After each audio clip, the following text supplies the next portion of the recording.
नमस्कार मित्रों। घर में बच्चे का जन्म होते ही बुजुर्ग लोगों की एक ही उत्सुकता रहती है कि बच्चे का पाया क्या है, किस पाए में जन्म लिया है बच्चे ने। मित्रों, पाए दो प्रकार के होते हैं। एक होता है राशि पाया, दूसरा होता है नक्षत्र पाया। अधिकतर राशि पाया ही पूछा जाता है, इसीलिए चर्चा यहाँ पर राशि पाए की करेंगे, यानी चंद्र पाए की। पाए चार प्रकार के होते हैं: चांदी का पाया, तांबे का पाया, स्वर्ण का पाया और लोहे का पाया। अब आप अपनी या किसी भी व्यक्ति की जन्म कुंडली में पाया कैसे जानेंगे, कैसे देखेंगे, आज आपको हम ये समझाएंगे। इसलिए आप अपनी अपनी जन्म कुंडली को निकाल करके चेक कीजिएगा। सबसे पहले स्वर्ण का पाया।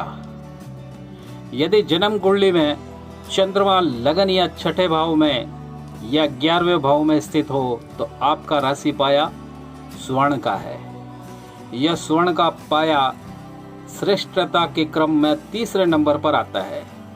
यहाँ चंद्रमा लगन भाव यानी कि स्वास्थ्य, विचार, आत्मा, शरीर के भाव में है। इसके बाद चंद्रमा छठे भाव में है, जो कि ऋण, रिपु, बीमारी, शत्रु का भाव है, छठा भाव। उसके बाद में चंद्रमा 11वें भाव में होता है। 11वां भाव शुभ है, लेकिन यह भाव छठे भाव से छठा स्थान है, इसलिए चंद्रमा की शुभता यहाँ नष्ट मानी गई है। इसलिए जातक की जो आर्थिक स्थिति मजबूत तो हो सकती है, लेकिन शारीरिक रूप से कमजोर रहेगा। पैसा बीमारियों में या व्यर्थ के कार्यों में खर्च होगा।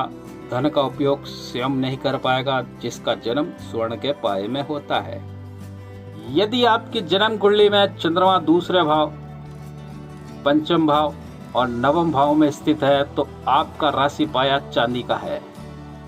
यह पाया श्रेष्ठता की दृष्टि से प्रथम स्थान पर माना गया है।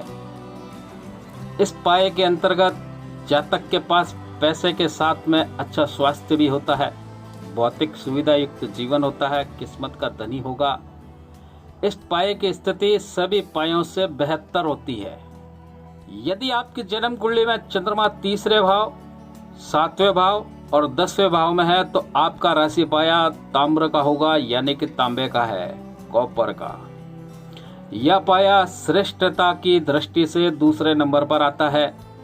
इसमें जातक का स्वास्थ्य ठीक रहता है, पैसा भी आता है, लेकिन आवश्यकता के अनुसार। गृहस्थ जीवन प्रभावित रहता है, आय भी प्रभावित हो सकती है।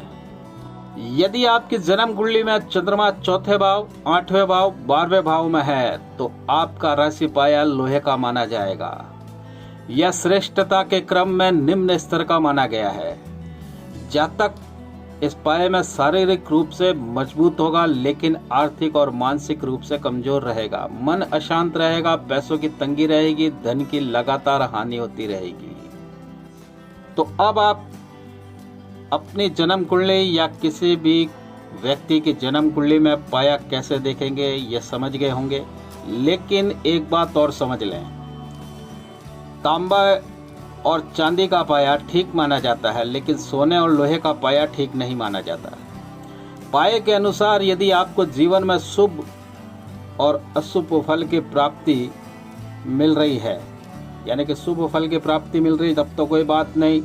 यदि अशुभ फल की प्राप्ति मिल रही है, अशुभ प्रभाव मिल रहे हैं, अधिकता अधिक हो अशुभता की, तो कुंडली में, जन्म कुंडली के अंदर चंद्रमा का जो बल है उसको चेक करें, चंद्रमा कहीं डैमेज तो नहीं।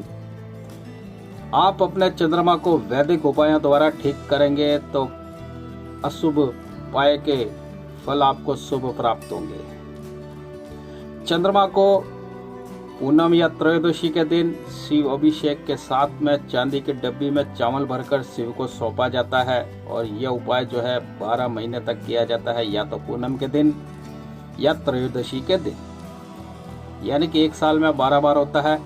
चंद्रमा का पौराणिक मंत्र का जाप होता है या तांत्रिक मंत्र का जाप होता है। एक विशेष प्रकार का अभिषेक है ये। यदि आप ये करते हैं तो चंद्रमा आपका बल प्राप्त हो जाता है। इसके अलावा गले में चंद्र शक्ति कवच धारण करें। इसके अलावा घर में चांदी के बर्तन में जल भरकर स्थापित करें। इनमें से कोई भी एक उपाय कर सकते हैं। अधिक जानकारी के लिए आप हमें संपर्क कर सकते हैं। मित्रों, हमारे चैनल को लाइक करें, सब्सक्राइब करें, बेल बटन तो अवश्य दबाइए। पुण्य लाभ के लिए शेयर कीजिए। जय श्री राम।